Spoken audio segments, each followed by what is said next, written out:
Hola muchachos, espero que se encuentren muy bien. Sí, hoy vamos a realizar la tercera clase de la semana en relación a los conceptos que estamos viendo. ¿Sí? Eh, Como ustedes saben, el Ministerio de Educación, pues, en aras de esta contingencia, pues está pensando muy fuertemente en que el semestre como tal termine de esta forma. Entonces, pues tenemos que seguir enfrentando estas contingencias y pues vamos a continuar con cada uno de nuestras asignaturas como tal. Bien, hoy pues les voy a hacer la clase yo, ¿sí? No vamos a ver documentos solamente, sino que les voy a colocar la clase y les voy a poner a hacer unas lecturas de algunos elementos y algún trabajo adicional para que ustedes puedan comprender básicamente algunos conceptos ya de la aplicación de los elementos como tal. A ver, muchachos, cuando hablamos de neumática, hablamos de una serie de aplicaciones, ¿sí? Acá en la parte superior, ustedes van a poder observar que existen unos links donde uno puede simular. Yo, en el transcurso, no, inmediatamente cuando suba la clase también van a encontrar el link donde se puede descargar el QuickSim como un ejecutable, ¿ya? También les voy a cargar un poco tipo de elementos o videos de cómo funciona el Sim para que ustedes puedan montar algunos circuitos ahí. Digamos que en este corte todo va a estar más abocado a los trabajos que se puedan hacer, no tanto a que haya una evaluación, sino a su participación en la plataforma, que hagan los trabajos, yo les voy a dejar un trabajo para Semana Santa, etcétera, etcétera. Bueno, ya iremos pues verificando cómo avanza todo. Bien, cuando nosotros hablábamos de los elementos neumáticos, hablábamos de esa composición de que tenía el aire, porque era importante ya que el aire era quien en últimas era nuestro elemento vital de trabajo dentro del desarrollo de nuestros componentes, ¿sí? Y el aire es muy utilizado y se rige por ciertas leyes como aparecen ahí. Entonces veíamos la ley de Pascal, la ley de Boyle, estábamos en Lussac, Bernoulli, aunque no lo hemos visto y lo veremos ya al final, Torricelli, ¿sí? Y todo esto en últimas fue aplicado al diseño de máquinas, ¿sí? Recuerden que hoy podemos tener, gracias a un fluido como es el viento, el desarrollo de algunas cosas como son la energía eólica, ¿ya? Los parques eólicos que en esta época están de moda, ¿sí? Porque a través de ellos se puede generar energía y la energía pues es un elemento vital para el desarrollo de nuestra sociedad. ¿Listo? Eh, Vamos a tener en cuenta lo siguiente, y es que existen ciertas aplicaciones desde el punto de vista industrial donde yo puedo utilizar elementos neumáticos, ¿sí? Actuadores y circuitos neumáticos que lo que permiten es dar cumplimiento a una función. ¿Listo? Entonces, muchachos, ¿qué pasa? En este sentido, ¿ya? Nosotros vemos que pueden existir plataformas elevadoras, apertura y cierre de válvulas, máquinas de conformado por presión, ¿sí? Taladrado de piezas, porque si ustedes, no sé si han ido al dentista, cuando van al dentista y está la fresa funciona a través de sistema neumático, él no es 100% mecánico, ¿ya? Sistemas de etiquetado, como lo pueden tener en la banda de ingeniería industrial, en la parte de abajo de la corporación, en el laboratorio de las garzas, prensas, pulidoras, ¿ya? Entonces hay un sinfín de aplicaciones de los elementos neumáticos dentro, ¿sí? Del desarrollo de la ingeniería como tal. Entonces, se hace vital que uno entienda cómo puede solucionar o resolver problemas a través de estos elementos. Cuando se hacía el showroom, en las últimas 4 versiones, yo creo, empezamos a integrar entre las asignaturas del profe John y de esta asignatura el uso de elementos neumáticos dentro de la realización de los proyectos, con el fin de hacerlos mucho más multidisciplinarios y poder aplicar estas cosas que uno sí puede encontrar también en la industria, así como ustedes encuentran los PLCs, también encuentran los elementos como son los actuadores neumáticos.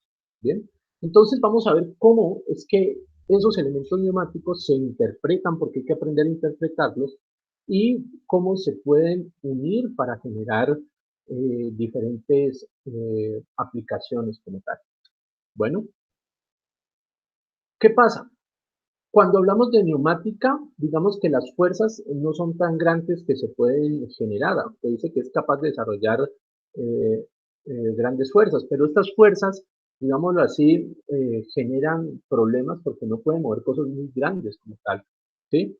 Es mejor si tener de pronto, si yo necesito golpear algo, ¿sí? Necesito un elemento eléctrico o un elemento hidráulico, ¿sí?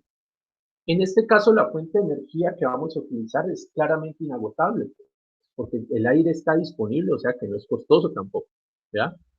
Es segura, ¿por qué? Porque esta tecnología, digamos que no contamina los elementos, o sea, no tenemos un aceite, no tenemos chispas que se generen, no hay riesgos eléctricos, porque todo es conexión a través de mangueras y del aire que viaja a través de ellas, ¿sí? Por esa razón es que también la tecnología es denominada una tecnología un poco más limpia dentro del desarrollo de la industria. ¿Por qué razón? Porque como no hay agentes contaminantes dentro del desarrollo de estos elementos, entonces, ¿qué va a pasar? Va a pasar de que lo puedo utilizar en industrias donde se necesite generar contacto y no se necesite generar contaminación. Entonces, en las plantas donde se generan eh, alimentos o las plantas textiles o las plantas químicas, donde hay que tener mucho cuidado con los contaminantes, pues la tecnología neumática es muy utilizada. Es sencilla de diseñar también porque estamos hablando que tenemos sistemas de dos estados, o sea que lo que hacemos acá, básicamente, lo más sencillo, porque también se pueden hacer otro tipo de cosas, lo más sencillo es que es una tecnología tipo on-off, es decir, o está prendido o está apagado, o sale o entra, no vamos a tener estados intermedios. Entonces eso facilita en gran sentido el hecho de que sea fácil de interpretar cómo solucionar un problema. En este caso, yo quiero acudir a ustedes porque ustedes, como han hecho la programación de dispositivos lógicos programables, entonces un lenguaje que se utiliza para poder realizar eso es el lenguaje ladder o el lenguaje en escalera, ¿ya? Entonces, ese mismo lenguaje es el que permite que estos elementos funcionen. Entonces, yo tomo el PLC, ya toda mi lógica, y yo lo aplico a los elementos neumáticos necesarios para generar la acción de control que necesito.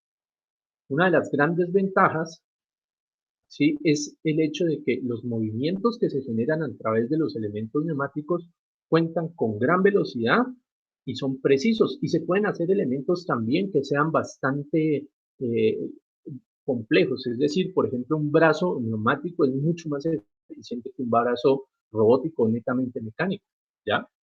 ¿Qué desventajas tenemos? Los sistemas neumáticos a nivel industrial generan mucho ruido, porque como estamos disparando aire y el aire lo tenemos que retornar al medio, ¿cierto? Entonces, cuando lo retornamos al medio, pues estamos generando un ruido de unos tantos decibeles que puede producir inconformidad. Entonces, por eso es que existen todos los elementos neumáticos, otras cosas que se llaman los silenciadores y los silenciadores permiten disminuir los niveles de ruidos al interior de los sistemas neumáticos. Pero otra de las ventajas que podemos encontrar en estos elementos es el costo, porque como son sistemas tan precisos, tan rápidos, ¿sí? De lógicas tan sencillas, pues adquirirlos en el mercado y más en nuestro mercado, el colombiano, pues se hace muy complejo, ¿no? Entonces, ¿qué pasa? Como son tan costosos, deben de durar mucho en el tiempo, entonces hay que tener cuidado con este tipo de elementos. Y por esa razón es que hay que estarlos haciéndoles mantenimiento, pues no muy constantemente, pero sí hay que hacerle mantenimiento de forma constante al aire que utilizan ellos, ¿ya? Entonces, esto es más costoso que la tecnología eléctrica, la que normalmente usamos, pero tienen buen rendimiento y facilidad de implementación. Entonces, si usted, por ejemplo, en sus maquetas que desarrollaban en PLC o en SCADA, quería utilizar o etiquetar algo, pues por lo general utilizaban un motor para hacer el movimiento de que saliera un vástago y colocar una etiqueta o expulsar algo. Y ese elemento mecánico tiene un tiempo en el que se realiza esa acción como tal. Por esa razón, entonces, muchachos, estos dispositivos tienen una gran ventaja porque usted con el dispositivo neumático pueda hacer muchas repeticiones en un tiempo muy, muy corto. Entonces genera rentabilidad desde el punto de la cantidad de elementos que yo puedo procesar en un tiempo determinado. ¿Listo? Cuando nosotros hacemos circuitos de tipo neumático, ¿sí? Es muy sencillo, es muy parecido a lo que sucede con un circuito eléctrico básico, ¿sí? Yo tengo, desde el punto de vista eléctrico, una fuente donde se almacena la energía, que es esta. Pero yo voy a tener su equivalente en el circuito neumático, que es nuestro compresor, donde se va a almacenar, ¿ya? Para yo prender este bombillo necesito un interruptor que es el actuador. Nosotros acá también tenemos unos intermediarios, ¿sí? Que son las válvulas neumáticas. Y las válvulas neumáticas cumplen cierta función determinada. Y el actuador ya final, por ejemplo, en este caso es el bombillo que está prendido o apagado. Y en nuestro caso neumático, nosotros vamos a tener un cilindro, en este caso, que puede estar afuera o adentro. Entonces, en últimas, genios, esto es muy parecido con lo que hacemos en electrónica. ¿Listo? ¿Qué necesitamos nosotros como elementos básicos, ¿cierto? Para generar un circuito neumático. Pues necesitamos algo, ¿sí? Que nos permita a nosotros la producción de aire. Entonces, la producción de aire lo generamos a través de los compresores, ¿sí?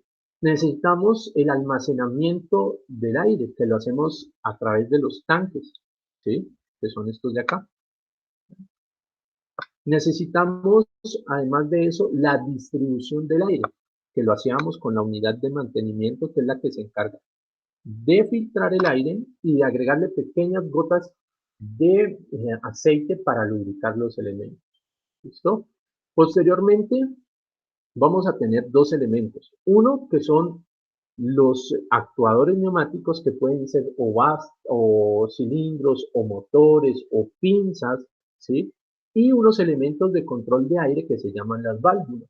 Las válvulas son un intermediario entre este, que es el actuador, y la función que nosotros queremos generar. Entonces, esta se llaman las válvulas.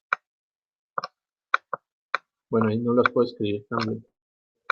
Pero las válvulas son las que permiten que nosotros generemos cierta lógica matemática, ¿sí? O combinacional, como si fuera un circuito tipo digital, para que nuestro sistema nuestro sistema neumático funcione de la forma adecuada. ¿Y quién es en últimas el que debe funcionar de la forma adecuada? Lo que nosotros conocemos como un actuador. ¿Listo? Entonces, hay diferentes tipos de actuadores y uno escoge el actuador dependiendo de la necesidad que tenga. Nosotros en la universidad contamos básicamente con los actuadores más sencillos, que son los cilindros, ¿sí? Pero no por sencillos son poco utilizados. De hecho, lo que más se utiliza en la industria son diferentes tipos de cilindros. ¿Listo? Entonces tenemos el compresor, que ya lo vimos, el acumulador, los dispositivos de mantenimiento, que son los elementos donde se acondiciona el aire, la tubería y los conductos. ¿Qué pasa con las tuberías?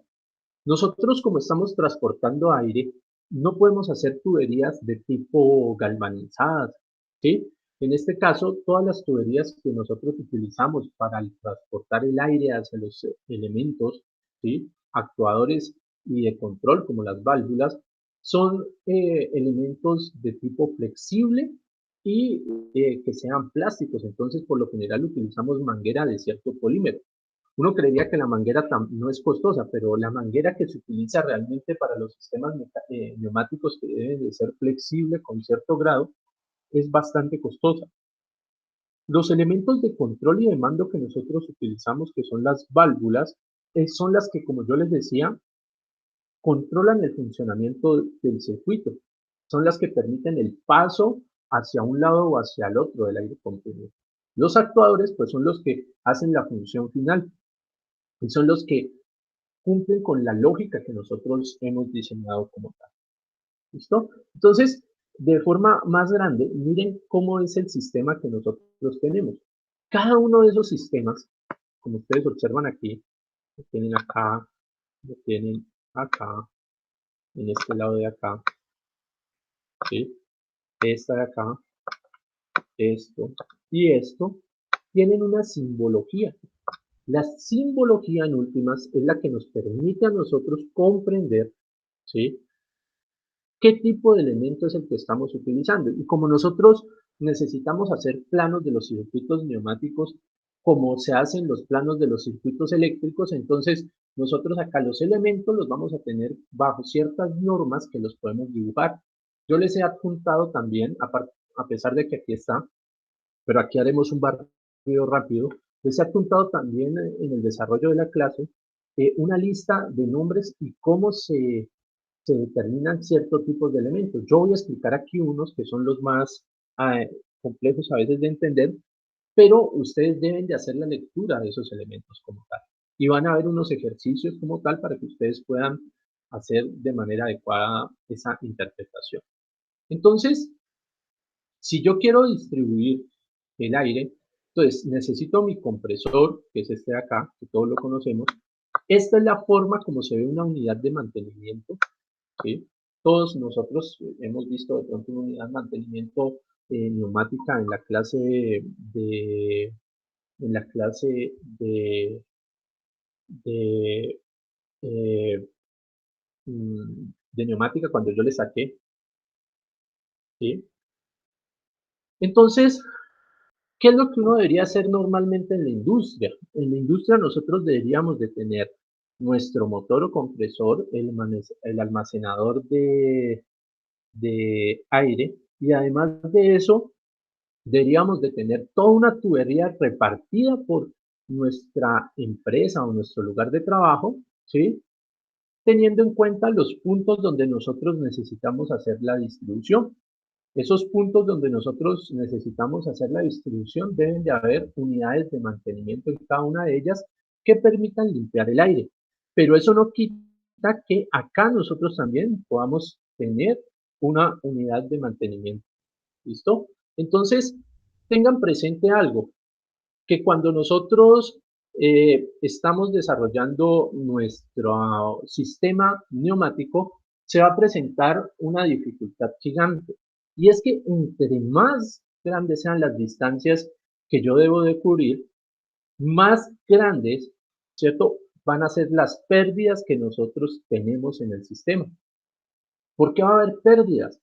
Porque nosotros necesitamos empujar el aire, ¿cierto?, más lejos, y eso va a generar caídas de presión.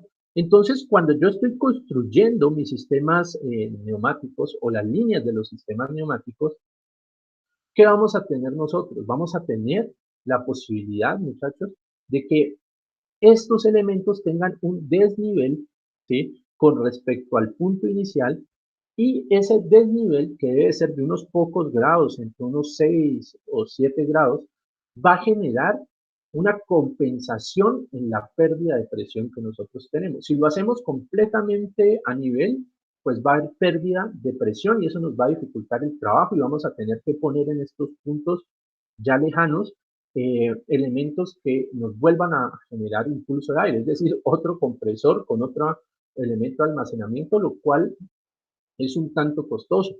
Por eso lo más sencillo que nosotros podemos hacer es generar ese desnivel entre estos puntos.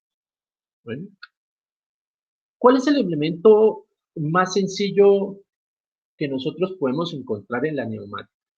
Ese elemento sencillo son los llamados cilindros neumáticos.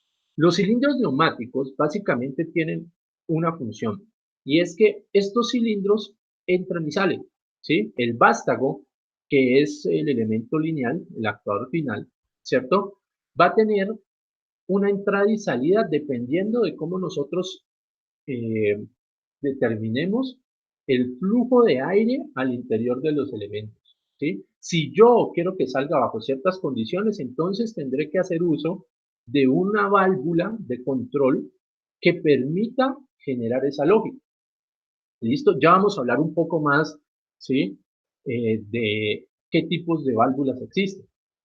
Bueno, básicamente, si nosotros tenemos este elemento que se encuentra aquí, Entonces, ¿qué vamos a hacer? Vamos a colocar o inyectar aire en esta posición, ¿cierto? Él va a tener una recámara, hay un émbolo, en este caso, el aire va a impulsar ese émbolo hacia afuera y aquí tenemos un resorte, ¿cierto? Un resorte. ¿Ese resorte qué va a hacer? Ese resorte se va a ir comprimiendo hasta la parte final y cuando cese, ¿cierto? El flujo de aire, como ya no se está generando presión en esta dirección, el resorte por la ley de Hooke va a reaccionar en el sentido contrario y va a hacer que el vástago entre. Este tipo especial de cilindro que estamos viendo aquí se llama un cilindro de simple efecto por retorno por muelle. Entonces, para que ustedes vayan comprendiendo, efecto simple, ¿sí? Porque solamente tiene una entrada con retorno por muelle, porque el elemento mecánico que hace que el vástago nuevamente cambie de posición es el aire. Ahora, este sistema, como está escrito aquí, además de eso, tiene una consideración, y es que normalmente él va a estar cerrado, es decir, bajo esta condición, el vástago va a estar adentro. Si yo lo quisiera normalmente abierto, lo que tendría que hacer es que tener el resorte en el lado contrario, ¿sí? Extendido, ¿cierto? Y el aire lo entraría por este lado de acá para que él se comprimiera. Entonces, uno puede tener sin fin de combinaciones en estos elementos de control de actuación final. ¿Listo? Entonces, aquí está, ¿sí? Un poco la forma en la que nosotros podemos apreciar cómo es un cilindro o sí, un actuador de estos de forma real. Estas fotos son coincidentes con lo que nosotros tenemos en el laboratorio de elementos neumáticos tipo PEST, ¿ya? Entonces, miren, tengo la recámara, tengo el émbolo y tengo el muelle y tengo el vástago, ¿listo? En este caso, el aire entra por aquí, sale el émbolo, cuando se elimina el flujo de aire, el resorte echa hacia atrás el vástago y el émbolo, ¿listo? Entonces, miren el diagrama que nosotros utilizamos para definir este elemento. Dice, símbolo del cilindro de efecto simple. Pero uno puede sacar mucha información. Entonces, normalmente cerrado con retorno por muelle. Y miren lo que pasa con un elemento como un cilindro de doble efecto. Así como hay de efecto simple, también tenemos cilindros de efecto doble. Estos cilindros de efecto doble, ¿cierto? Tienen dos entradas que son utilizadas tanto para que el aire inyectado entre como para que el aire cuando se cambia de dirección salga por el lado por el cual entró. Suena un poco confuso, la verdad, pero miren esto. Si yo coloco aire aquí y coloco aire acá, si inyecto aire por las dos válvulas, por los dos orificios, ¿qué va a pasar? Pues el émbolo no se va a mover, va a quedar como en un punto central. Pero si esta está abierta y esta está cerrada, entonces ¿qué va a pasar? Entra aire por este lado y se genera movimiento en esta dirección. Como esta no está generando flujo de aire, entonces el aire que está en esta recámara fluye en esta dirección. Y entonces, en ese momento, el vástago sale. Pero ¿qué pasa si ahora generamos flujo en esta dirección, ¿cierto? Digamos que ya el émbolo salió y generamos flujo en esta dirección, entonces vamos a hacer que el flujo interno sea de esta forma. Y al ser el flujo interno de esta forma, vamos a hacer que este retroceda y el flujo vaya en esta dirección. Entonces, perdón, las entradas también actúan en algún momento como salida de aire. Todavía no hemos visto qué es lo que controla el movimiento de estos elementos en su interior, pero es importante que nosotros analicemos, ¿cierto? Que se trabaje de forma adecuada con los elementos de control como son las válvulas. Ya vamos a ver algunas de las características esenciales de las válvulas. Entonces, como los elementos que más utilizamos son los cilindros, por eso me detuve un poco a explicar el funcionamiento de cada uno de ellos. ¿Qué diferencias puede haber entre cilindro y cilindro que uno encuentre comercialmente? Básicamente lo que puede encontrar son diámetros del cilindro mucho más grandes para almacenar más cantidad de aire y eso por ende generar más presión y vástagos más grandes, lo cual implica que puedan hacer trabajos que sean a una distancia un poco mayor. Pero no vamos a encontrar vástagos de 1,5 metros, de 2 metros, no. Los estándares, y hay normas que rigen esto, tienen vástagos entre los 25 centímetros y los 45 centímetros, nada más. ¿Listo? Entonces, de pronto eso puede limitar la actuación en los elementos que nosotros tenemos. ¿Sí? ¿Cuáles son las desventajas de los cilindros de efecto simple? ¿Sí? Solamente producen fuerza de empuje, es decir, o solo entran o solo salen, ¿ya? Entonces, eso hace, ¿cierto? Que dependamos en este caso que en el retorno no tengamos tanta fuerza como necesitamos porque lo que genera la fuerza es el muelle que hay en el interior o el resorte que tenemos. Ventajas, pues lógicamente si tenemos una toma de aire solamente estamos gastando un solo aire, que es aire de salida, y eso hace que sea mucho más económico. ¿Cuáles son las ventajas entonces de los cilindros de efecto doble? Al tener las dos entradas, yo puedo generar trabajo útil en las dos direcciones. Yo puedo sellar y quitar, por ejemplo, sellar y quitar. Desventajas, el consumo. Como hay un mayor consumo, entonces esto va a ser un poco más costoso, ¿ya? Ahora dirán ustedes, ¿qué es esto? Pues esto es el elemento que básicamente permite que nosotros podamos hacer control sobre los elementos o actuadores finales. Estos son lo que se conoce como las válvulas, ¿sí? Las válvulas cumplen con lógicas sencillas, ¿sí? Básicamente entiéndanlo como interruptores, aunque hay válvulas muy avanzadas que tienen muchos estados. Pero comencemos teniendo en cuenta como si esto fuera un interruptor. Veamos lo que pasa acá. Tengo una entrada de aire y una salida de aire. ¿Listo? Esto tiene un pulsador, ¿sí? Y acá tiene un muelle. ¿Listo? Entonces tenemos varios elementos, ¿ya? Tenemos pulsador, ¿sí? Muelle, entrada y salida. Entonces, esta válvula, ¿cierto? Nosotros la podemos llamar, ¿sí? Básicamente, una válvula 1-1, ¿sí? Una entrada, una salida, una recámara, ¿sí? Con pulsador mecánico de botón y con retroceso por muelle. Entonces, ¿qué pasa? Si estamos en esta posición, el aire va a entrar a la recámara, pero no tiene por dónde salir. ¿Listo? Entonces él se va a mantener aquí y no hay salida, o sea, no se ejecuta nada. Para que yo pueda cambiar el estado de la válvula, voy a tener que generar un pulso, ¿sí? Como el switch de la casa, prenderlo o apagarlo. Cuando está apagado el switch de la casa, hay energía, pero la energía no se transmite al bombillo.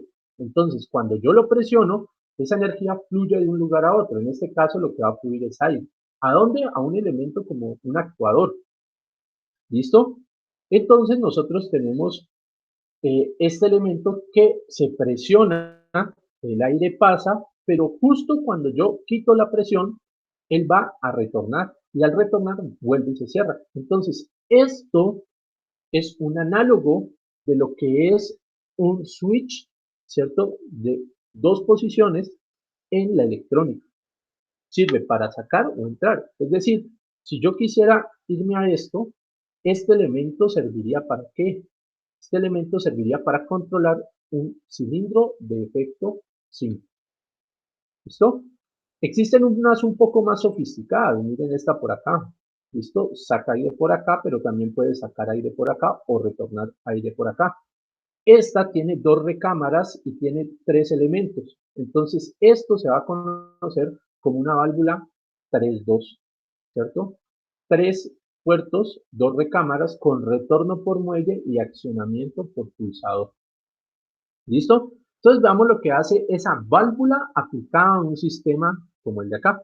¿Listo? Entonces, miren lo que tenemos. Vamos a tener este elemento, ¿sí? Por esta entrada de aire y por esta salida de aire. y tenemos un cilindro de efecto simple. ¿Listo? Ese elemento o émbolo de efecto simple va a tener retorno por muelle. Entonces, entramos el aire por acá.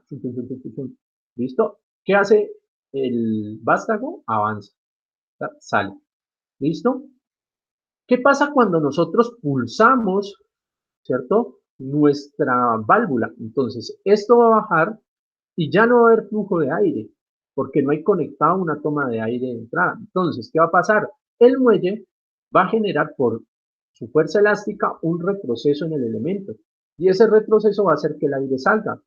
Pero para que el aire salga tenemos que tener una forma de inyectar ese aire al medio. Entonces hay una válvula de escape, como la vimos acá, de salida de aire, y el aire retorna. Entonces cada vez que pulsamos, el vástago sale, y cada vez que soltamos el pulsador, como acá hay un retorno por un muelle, entonces el aire genera salida. Entonces por eso es que tenemos un cilindro de efecto simple controlada con un mando o con una válvula 3-2.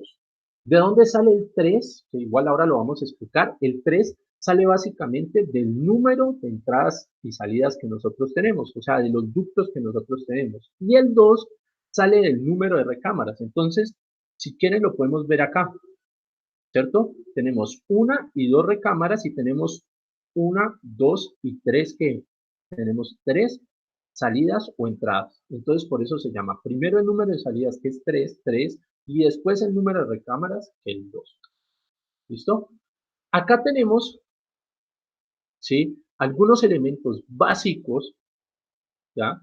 Que nos ayudan a nosotros a comprender cómo es esto. Entonces, aquí van a tener, por ejemplo, una válvula de 5 vías. Entonces tenemos una, dos en la parte de abajo, una, dos, tres en la parte de arriba. ¿Listo?